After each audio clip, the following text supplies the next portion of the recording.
There's the story of a poor farmer who had a very small plot of land and barely fed his family, and he had a wealthier neighbor who took pity on him and offered him more acres of land to cultivate. And the farmer said to him, "I'm very grateful for your offer. But you see, if I had more land to cultivate, I'd have to work long hours. And when would I find time for singing?" How many people would have refused that offer? And our world has become so complex that we need to simplify our lives. Just like that farmer, we need to free ourselves from the sources of our unhappiness, to renounce the ego, to renounce desires. And we need willpower. We can say that there's 3 kinds of will. The first kind of will is no will. There's a current fad of quiet quitting, which is putting out the bare minimum amount of effort at work, all with the thought, well, in this way I can have more balance between my work life and my personal life. Now the problem with continuing in that direction by putting out very little effort is that energy that we're not putting out at work, also at home we find we don't have the energy that we need to do the things that we want to do. Our path is one of drawing on the infinite source of all energy and doing the very best we can with that energy at work and at home, and we have energy to spare. Yoganandaji said, the greater the will, the greater the flow of that energy. 50 years ago, those of us who were establishing the first Ananda community in California, we were in our mid-20s, and we had accomplished very little in life. We didn't have successful careers, we didn't have money, and it's almost like we hadn't had the time to accomplish things, to acquire attachments, so that then we could renounce those attachments. We would jokingly say that we didn't renounce our worldly lives to live in the ashram. Rather, it's that the world had renounced us before we had a chance. And Swamiji had to train us in 2 ways simultaneously. One was to raise the energy, to work with full energy all day long, to serve God and to help others. And then the other way he worked with us was to develop our inner lives through devotion, through meditation. And the second kind of will is my will, the egoic or selfish will. One time a journalist asked Winston Churchill, "People say that you have a big ego. Is that true?" And Churchill responded, and he said, "Absolutely. It's that has brought me to where I am now. That ego was necessary." And Swamiji once asked Yoganandaji, "You say that it's desire that brings people back to reincarnate in this world. Well, what about suicides? They don't have a desire even to live. And Yoganandaji chuckled and he replied, but there must also be the desire for God. And this selfish will is certainly better than no will. And it's a necessary first step. And we gradually learn that fulfilling every desire doesn't give us the happiness that we were seeking. And then we come to the point where we can pray. I will reason. I will. I will act. But you, Lord, guide my reason, will, and activity to the right path in everything. And this is the third kind of will, the divine will. A devotee once in Encinitas, California, asked Yoganandaji to pray for his wife, who was very, very ill. And Guruji prayed and didn't receive any response. And the woman died. And it was only then that Yoganandaji received a response in meditation to go to the woman. And he went to the house. The family was all there grieving. And he went to where her body was. And he put one hand on her forehead, one on her back, and he prayed that God reawaken her. And she came back to life.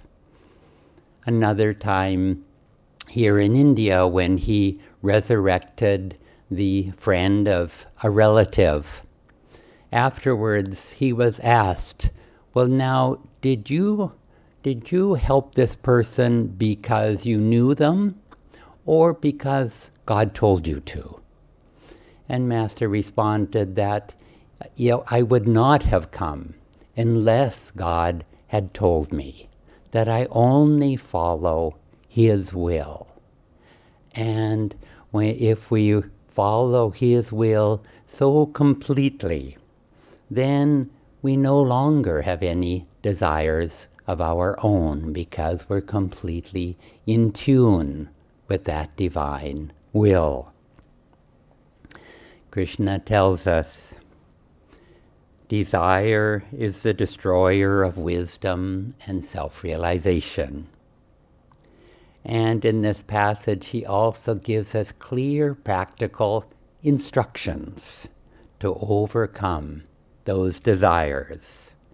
He says, begin by disciplining the senses, not by superhuman effort overcoming each one of them, but he says, by simply withdrawing the energy from the senses and drawing that energy and your awareness more into the spine.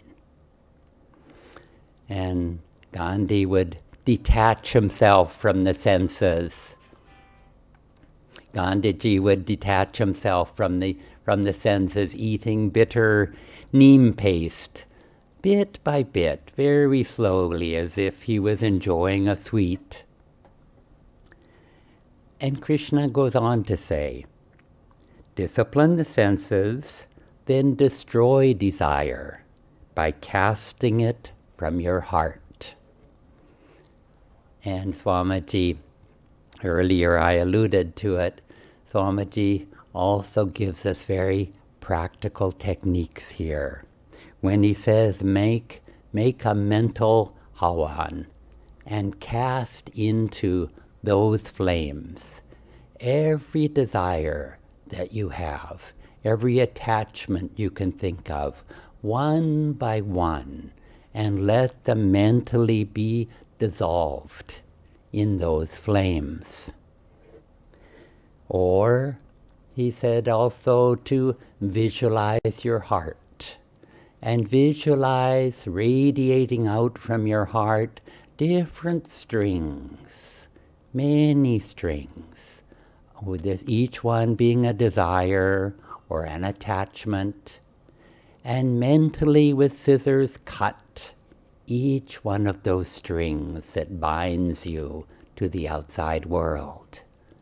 And then rub and polish your heart until it's shining, and offer that polished heart to God as an offering of self-love, of devotion. As Krishna says, the best way to discipline the lower self is simply living more in your true inner self. Thank you. Master says that God sleeps in the rocks and the minerals, and that he dreams in the plants, and that he begins to awaken in the animals. And when we reach the human form, the human state, he has the potential to become fully awake. Because it's only in our human bodies do we have the nervous system that is able to overcome the sense of self-consciousness that we receive when we're born with the body. Because once we take human form, we have this consciousness of self, like I'm separate from you and from you and from you. Master said that in the animal kingdom, it's more like you have group consciousness, like the consciousness of dogs are sort of grouped together, or squirrels, or different animals. They have sort of group consciousness. And once we have learned everything we can going through the experience of being these various animals, then finally, and when we're evolving, we take this human form. And when this consciousness of self, on one hand, it makes us feel separate because I'm separate from you and from you. But at the same time, this consciousness of self has the potential to overcome the consciousness of matter, of the material form, and merge in God and achieve liberation. So only humans have that ability. And, as Keshava was just talking about, in order to overcome this belief that we are bodies and just living through the senses, it's like we have to reverse our flow of energy, and that's yoga, that's pranayam. Pranayam be my religion. Pranayam will give me salvation. Through Kriya Yoga, our masters have taught us how that energy can be controlled within our nervous system and used to transcend the ego and that sense of separation and merge with God. So they come and they teach us that. And so, but as we know, probably each of us individually, we know that overcoming the ego is not such an easy job. And you think of what we talk about in classes, Ashtanga Yoga, all the steps that we take in order to overcome our desires, our attachments. I mean, I think one of the first days of Raja Yoga, we talk about Bhakti, Gyan, and Karma Yoga. And so Bhakti Yoga, how does that help us overcome our ego or overcome our likes and dislikes and overcome our vrittis, our seeds of karma? Well, if we love God so much with our heart, our mind, our soul, our strength, we love God so much, then it overcomes all our other desires, as Keshava was saying. And then that devotion and that love and that longing just draws our energy away from the senses and into the heart and up as self-offering. So Bhakti Yoga helps us like that. So we practice devotion, we practice chanting, we practice prayer, we practice the presence of God. And Gyan Yoga. So Gyan Yoga is, I also, grew up sort of in a religion that was very Gyan Yoga. And it was, God is infinite, God is everything, and He is perfect, and He's our creator, so I am perfect, and all of the rest of this is Maya. It wasn't a Hindu religion, but it was, it's called Christian Science, but they called it error, not Maya. But basically they believed there was only one reality, and that's the spiritual reality. So I grew up with that gyan. I've always had a little harder time with devotion because I grew up with that aspect emphasized in my life. But we ask, who are we? Are we these flesh and bones? Are we just matter that when we leave the body, poof, our existence is gone? Usually we can think, no, I believe that my consciousness will continue. So if we believe our consciousness will continue and we're not really the body, then we must think, where does that consciousness come from? Who gave me that consciousness? Where did I get it? And then we think, well, it must come from a greater consciousness, maybe an infinite consciousness, spirit. And so from this Gyan ways, what I really am is a reflection of spirit. And so this is a way that helps us to overcome our separate sense of self, overcome our egos, because egotism is one of the thieves of happiness that we are talking about. And then think of karma yoga. What is karma yoga? Karma yoga is everything I do is to please God. Everything. And that who's acting? Is it I? I mean, we've already decided that I can't have a separate existence outside from God's consciousness. So who is acting? It's God that's acting through me. It's spirit that's acting through me. And the other major part of karma yoga is not to be attached to the fruits of our actions. And so when we think of, we were talking about the ego being hard to overcome. Those of us that serve full-time here at the ashram, you would think we get to practice this all the time, and we do get to practice this all the time. But still, is it so easy to overcome that ego? Not so easy, actually. But we have an incredible opportunity through karma yoga here at the ashram to practice God is the doer. I mean, we can practice at home, we can practice at our jobs, we can practice every moment of our lives. But we also like to encourage you to practice here because you're in this environment where people are striving to be one with God. You're in an environment of peaceful, spiritual people. And so that when we serve, it's easy to think, God, speak through me.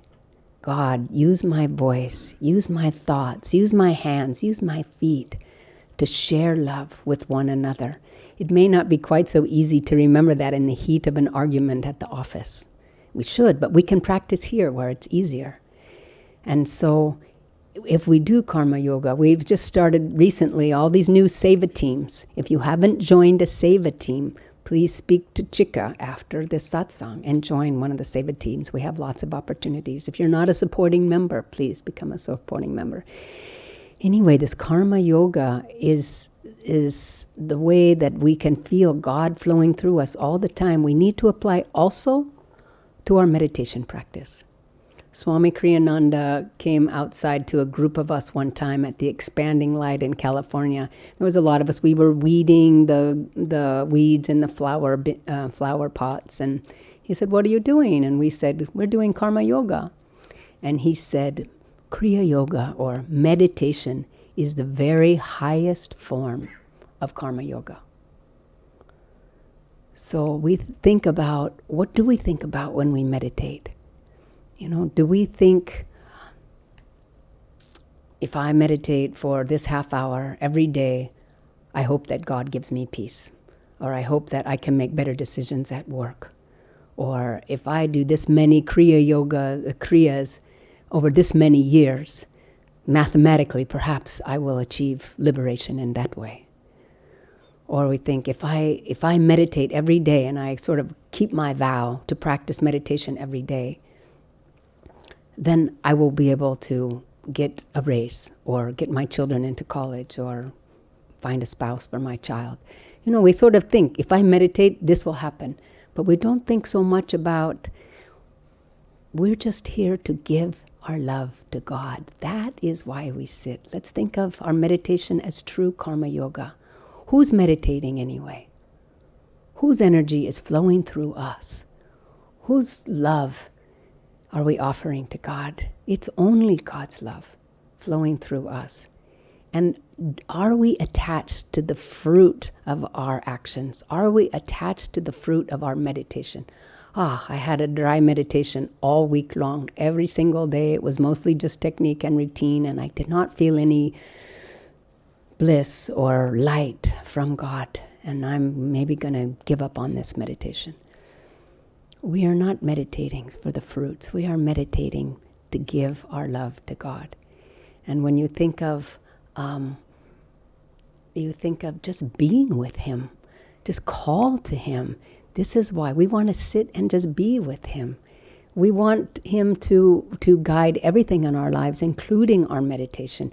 He is driving the chariot. I mean, He said, I will drive the chariot, but I will not fight. He is there with us in the meditation, and all we really want is to be with Him. That's why we meditate anyway, is just to be with Him. So there were pictures of Yogananda in a temple, and Yogananda went in, and people were, I don't know, they were pranaming to the picture, and Yogananda said, you need to get to know me in meditation. They were just putting so much emphasis on the picture, and he said, you need to get to know me inside. So as we act, not for the fruits of our action, not the ego acting, look at what Swami has created. Look at the books he's written. Look at the songs he's written. Look at the communities he's created. Look at Ananda that he has created. He always said, I have done nothing. It was only my Guru flowing through me. Only God through my Guru, through me.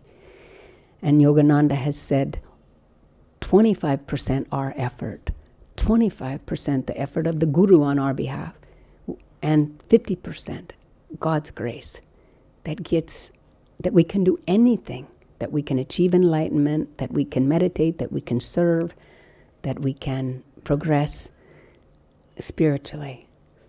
And so we just have to do our bit. We have to do that 25%, but without attachments to that 25%. And God's grace through the Guru and God's grace will take care of the rest. And so they have come to show us, how to serve so selflessly. They've shown us the teachings. They've given us the path. They've given us the true technique that will help us bring our energy into our spine and help us overcome, put out that energy, not only to achieve liberation for ourselves, but they didn't just achieve liberation for themselves. They achieved liberation so they could show us how to achieve liberation. And so that's what we need to do. That's this Nishkan Karma. We want to practice meditation. We want to serve. We want to love God. We want to know Him in our consciousness, but not just for ourselves. We need to do that for others also. And that's true karma yoga in our meditation and in our lives. And in this way, we overcome any obstacles that the ego keeps throwing in our way. Just God alone. Namaste.